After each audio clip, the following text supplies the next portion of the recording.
मृत्यु यमराज द्वारा आत्मा को दी जाने वाली सजा और मृत्यु के बाद आत्मा की यात्रा। मृत्यु एक शाश्वत सत्य है जिसे कोई टाल नहीं सकता। हिंदू धर्म ग्रंथों के अनुसार जब किसी जीव का जीवन समाप्त होता है तो उसकी आत्मा शरीर का त्याग कर यात्रा पर निकलती है। यह यात्रा यमलोक की ओर होती है, जहां यमराज कर्मों के आधार पर आत्मा को न्याय देते हैं। इस वीडियो में हम विस्तार से समझेंगे कि मृत्यु के बाद आत्मा की यात्रा कैसी होती है, यमराज किस प्रकार सजा देते हैं और आत्मा का अंतिम गंतव्य क्या होता है। मृत्यु और आत्मा का शरीर से प्रस्थान। जब मृत्यु होती है तो आत्मा शरीर को त्याग देती है। यह आत्मा पंचभूतों से बने स्थूल शरीर को छोड़कर अपने सूक्ष्म शरीर के साथ आगे बढ़ती है। गरुड़ पुराण और अन्य शास्त्रों में बताया गया है कि मृत्यु के तुरंत बाद आत्मा को गहन अंधकार, कंपन और भ्रम की स्थिति से गुजरना पड़ता है। यह आत्मा के कर्मों पर निर्भर करता है कि उसकी यात्रा सुखद होगी या कष्टदायक।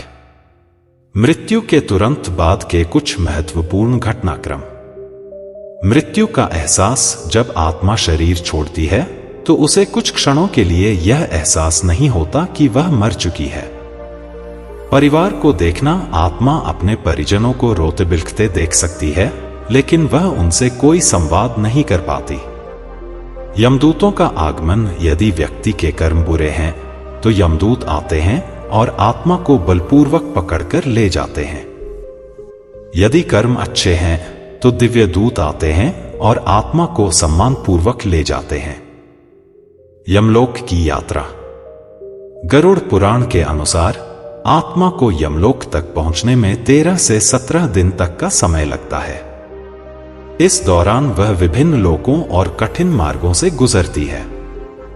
यह मार्ग आत्मा के कर्मों के अनुसार सरल या कष्टदायक हो सकता है।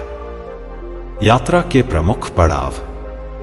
वायुलोक। आत्मा यहां से गुजरते हुए अपनी गति को महसूस करती है। धूमलोक। इस स्थान पर आत्मा को अंधकार और धुएं से भरा मार्ग मिलता है, जिससे उसे सांस लेने में कठिनाई होती है। महाकाल वन। यह स्थान भयावह है, जहां आत्मा को पिछले जन्मों के कर्मों की झलक देखने को मिलती है। चित्रगुप्त का न्यायालय। अंततः आत्मा यमराज के दरबार में पहुंचती है, जहां उसके कर्मों का लेखा जोखा प्रस्तुत किया जाता है। यमराज द्वारा आत्मा को दी जाने वाली सजा।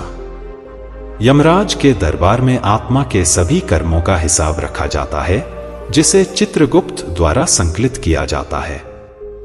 यहां आत्मा को कर्मों के अनुसार स्वर्ग या नरक का निर्णय मिलता है। सजा के प्रकार। भयंकर नरक यातनाएं। यदि आत्मा ने पाप किए हैं तो उसे विभिन्न नरकों में भेजा जाता है, जहां उसे भयंकर कष्ट सहने पड़ते हैं। सर्प और कीड़ों द्वारा दंड। कुछ नरकों में आत्मा को जहरीले सांपों और कीड़ों से दंश सहना पड़ता है। अग्नि कुंड में जलना। पापी आत्माओं को जलते हुए तेल के कड़ाह में डाला जाता है, जिससे वे असहनीय पीड़ा झेलती हैं। प्यास और भूख से तड़पना। कुछ नरकों में आत्मा को अत्यधिक भूख और प्यास दी जाती है, लेकिन उसे कोई अन्न या जल नहीं मिलता। आत्मा का पुनर्जन्म। यदि आत्मा ने अत्यधिक पाप किए हैं तो उसे अगले जन्म में पशु, कीट या निचली योनि में जन्म दिया जाता है। स्वर्ग और नरक की अवधारणा। स्वर्ग का सुख। यदि आत्मा ने अच्छे कर्म किए हैं तो उसे स्वर्ग में भेजा जाता है, जहां उसे दिव्य सुख मिलता है। इंद्रलोक में वास। श्रेष्ठ आत्माएं इंद्र के लोक में निवास करती हैं, जहां अप्सराएं, दिव्य भोजन और विलासितापूर्ण जीवन होता है। पुण्य कर्मों का फल। यहां आत्मा को पिछले जन्म के अच्छे कर्मों का सुख भोगने का अवसर मिलता है। सत्कर्मों का प्रभाव। स्वर्ग में आत्मा को ज्ञान, शांति और आनंद की प्राप्ति होती है। नरक की पीड़ा। नरक में आत्मा को भयंकर यातनाएं सहनी पड़ती हैं, जो उसके द्वारा किए गए पापों के अनुरूप होती हैं। गरुड़ पुराण के अनुसार 84 लाख प्रकार की नरक योनियां होती हैं, जिनमें आत्मा को विभिन्न प्रकार की पीड़ाएं सहनी पड़ती हैं। मृत्यु के बाद आत्मा का अंतिम गंतव्य। आत्मा को 3 मार्गों में से किसी एक पर भेजा जाता है। मोक्ष मार्ग, परमगति। यदि आत्मा ने जीवन में अत्यधिक पुण्य और ज्ञान प्राप्त किया है तो उसे मोक्ष प्राप्त होता है और वह भगवान के धाम में चली जाती है। स्वर्ग या नरक मार्ग। यदि आत्मा ने मिश्रित कर्म किए हैं तो उसे पहले स्वर्ग या नरक में भेजा जाता है, फिर पुनर्जन्म दिया जाता है। भूत प्रेत योनि। यदि मृत्यु के समय आत्मा को अत्यधिक मोह या पाप से बांध दिया गया हो तो वह प्रेत योनि में भटकती रहती है। पुनर्जन्म और कर्म सिद्धांत। हिंदू धर्म में पुनर्जन्म का सिद्धांत कर्मों पर आधारित है। आत्मा जब तक मोक्ष प्राप्त नहीं कर लेती तब तक उसे पुनः जन्म लेना पड़ता है। पुनर्जन्म के कारण अधूरे कार्य। यदि व्यक्ति ने अधूरे कर्म छोड़े हैं तो आत्मा को पुनः जन्म लेना पड़ता है। कर्म बंधन। यदि पाप और पुण्य का संतुलन अधूरा है तो आत्मा को संतुलन बनाने के लिए नए जन्म लेने पड़ते हैं। मोक्ष का अभाव।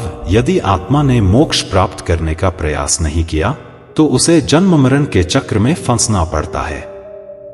मोक्ष प्राप्ति के उपाय। मोक्ष प्राप्त करने के लिए आत्मा को शुद्ध और पवित्र जीवन जीना आवश्यक है। कुछ प्रमुख उपाय। सत्कर्म और धर्मपरायण जीवन। अच्छे कर्म और धार्मिक गतिविधियां आत्मा को मोक्ष के मार्ग पर ले जाती हैं। भगवान का भजन और ध्यान। ईश्वर की उपासना करने से आत्मा पवित्र होती है। ज्ञान और वैराग्य। सच्चे ज्ञान की प्राप्ति और सांसारिक मोह से मुक्ति मोक्ष का मार्ग प्रशस्त करती है। गुरु का मार्गदर्शन। आध्यात्मिक गुरु के मार्गदर्शन से आत्मा सही दिशा में आगे बढ़ सकती है। निष्कर्ष। मृत्यु के बाद आत्मा की यात्रा उसके कर्मों पर निर्भर करती है। अच्छे कर्म करने वाली आत्माएं स्वर्ग या मोक्ष प्राप्त करती हैं, जबकि बुरे कर्म करने वाली आत्माओं को नरक में यातनाएं सहनी पड़ती है। यमराज का न्याय निष्पक्ष होता है और आत्मा को वही मिलता है जो उसने अपने जीवन में अर्जित किया है। अतः जीवन को सद्गुणों और धर्म के अनुसार जीना ही मृत्यु के बाद आत्मा की सही दिशा तय करता है। आपको कहानी कैसी लगी कमेंट करके जरूर बताएं और अच्छी कहानियां सुनने के लिए बुद्धा माइंडसेट चैनल को सब्सक्राइब करें। धन्यवाद।